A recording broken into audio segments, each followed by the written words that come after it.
Hello, welcome to another action-packed edition of Sports Tonight on Channels TV. It's the Friday night edition, so it means we're going to be having so much fun tonight on the show. Thanks for joining in. I'm Austin Okonakwan. What's going down in your action-packed world of sports? We'll continue from where we stopped yesterday. Yes, it's all about the CHAN qualifiers between the Super Eagles of Nigeria and Burkina Faso. Yeah, whenever those two countries meet in recent times, it's a lot of competition going on. We'll also talk about the Golden Eaglets. Yes, the 16th edition of the FIFA Under-17 World Cup. We kick off tomorrow in Chile. Words from President Muhammadu Buhari to the team is, go win the trophy.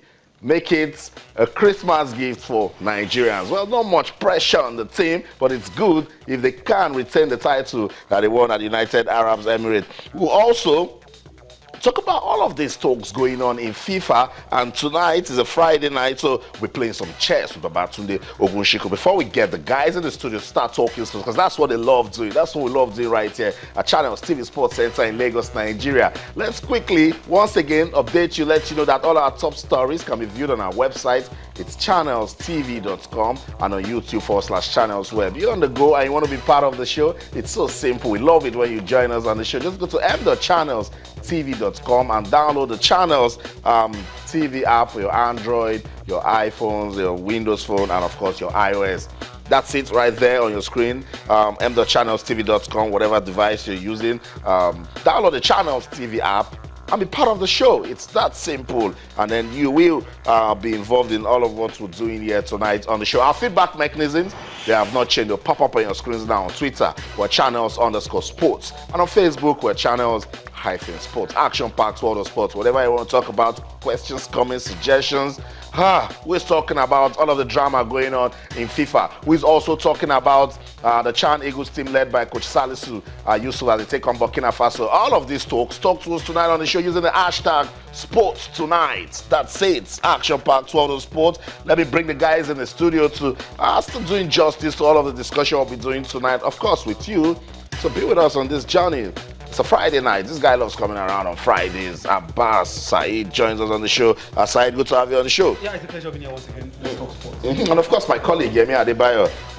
Yemi, that's a lovely red tie. What's going on? Friday night? Where are you going after the show? Come on, tell us. I have no idea what you're talking about, but it's a good day to talk sports. Yeah. A lot is happening. Unfortunately, we don't have time. I could begin to reel it, Nigeria, Africa, globally, a lot of interesting things. But of course, our hearts and minds with the home Eagles in the game they're going to be playing tomorrow against the Stallions of Burkina Faso. Hopefully, all of the issues that have overshadowed the Eagles in recent times will not come up again. That we'll go to the field, win that game, and we'll pick it off from it. That's it. There's a steady bragging rights of football fans in Nigeria. Before we start talking football, on sports this morning, we gave special attention to wheelchair basketball in Nigeria. It's developing, it's doing well. The president of the federation was on the show, and of course, the team captain, Tope Ogunyemi, was also here. They said so much about the sport. One way you can contribute to the development of wheelchair basketball is make some time to be at the National Stadium tomorrow.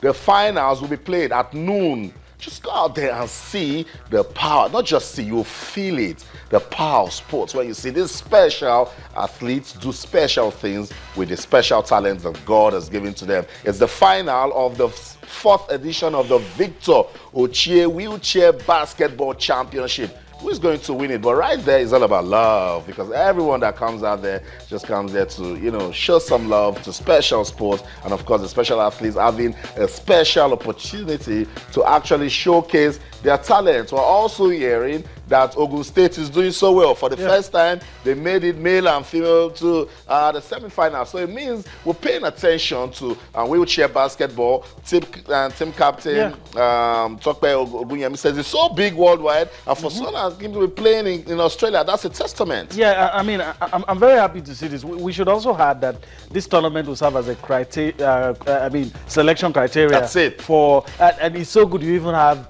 guys playing abroad to come and join this, and the guys you're looking at on your screen, most of them are using the special wheelchair for this tournament. It's not the regular wheelchair, and that's why I guess the call went out this morning from the guys that look, they need the support. And I'm just beginning to, you can't quantify the joy and the happiness that we can give to this group of people if we support them well. And of course, if we do that, the glory that will bring to Nigeria. It's going to be, like I said, selection criteria for the African Wheelchair Basketball Championship, which will take us to the Paralympics. That's it. I'm hoping that the guys will pick a ticket when they go to Algeria. That's it, and they're pretty confident and that they can pick a ticket to the Paralympic in Rio in 2016. Leaving wheelchair basketball now, let's talk football. Today, a statement from the presidency to the Golden Eaglets of Nigeria as they get ready for the 16th edition of the FIFA Under-17 World Cup. The words from President Muhammadu Buhari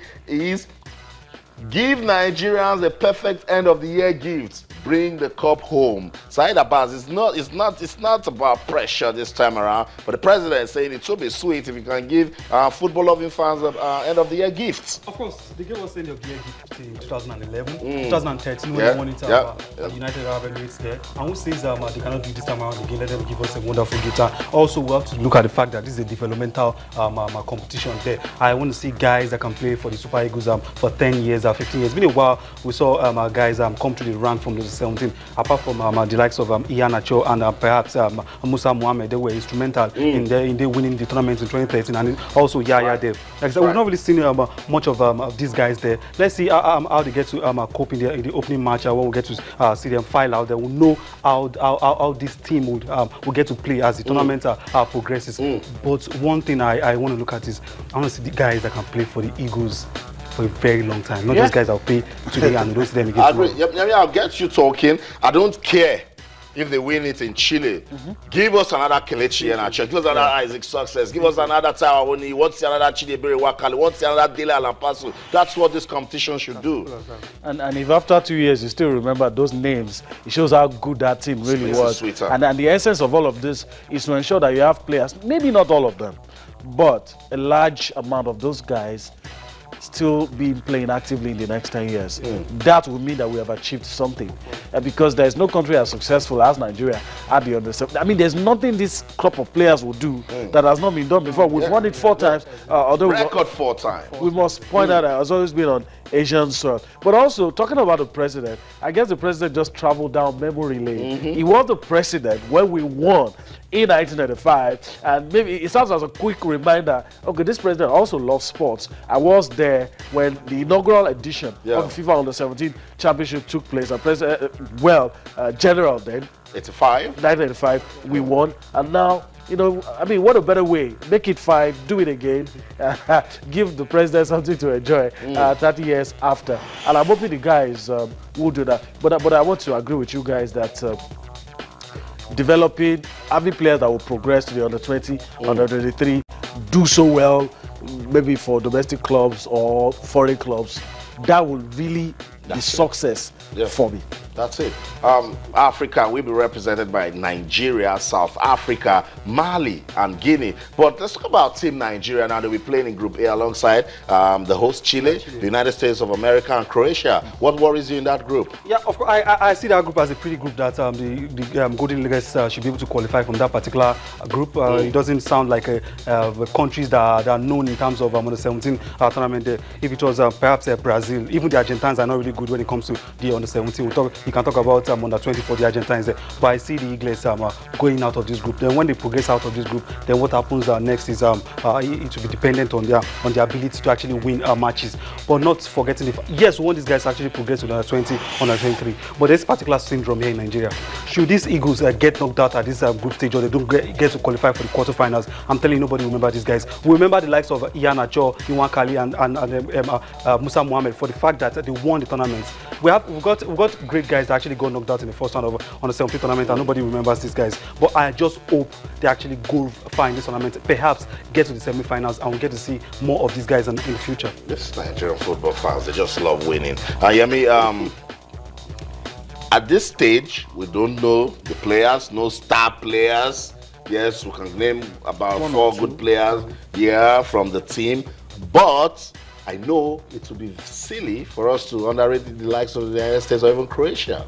It's silly. I mean, I've seen things happen at under-17. Well, we're taught a bitter lesson at under-20. All of us sat here and we're saying that, we're coming about a trophy. That's the best team. That's the best team ever assembled. the margin of error is very little. One, and they're children. That's one thing. One little error, one guy loses his school, gets a red card. It's all over. I want to agree. I want to agree with Saeed. I'm always afraid of South Americans at this level because of their bag of tricks. They are well advanced in knowledge of the game than their African counterparts. In terms of skill and technique, they may be on the same level, but they can always pick things from their bag of tricks, and that's why I'm always afraid of South Americans. So if United States, I'm not afraid of that group really. But like I said, I still want to go back to how we started. And what we started is, I want to see these players, want them to live long in our hearts and minds. And I don't, even if this thing, crash out or come home early, let's not forget that this is a project. That's it. Look at the guys that went to the tournament and some that were on the fringes. Look at ways you could develop them. Let's remind ourselves that Brazil does not allow anybody under the age of 18 to travel anywhere, sign slave deals. They don't. That's how much value they place on their players. And that is why if Neymar decides to hang his boots, before he does that, another Neymar. That's it. It's not this, and that's which you have to see these players as assets. You don't just fold your hands and here, for instance, that already has gone to Qatar, and you say, okay, may the Lord be with him. He wants to play football. No. His family, take care of him. You have to put structures here. Because that's your future right yes, there. you have to put structures here that ensures that at that age, they still want to be here.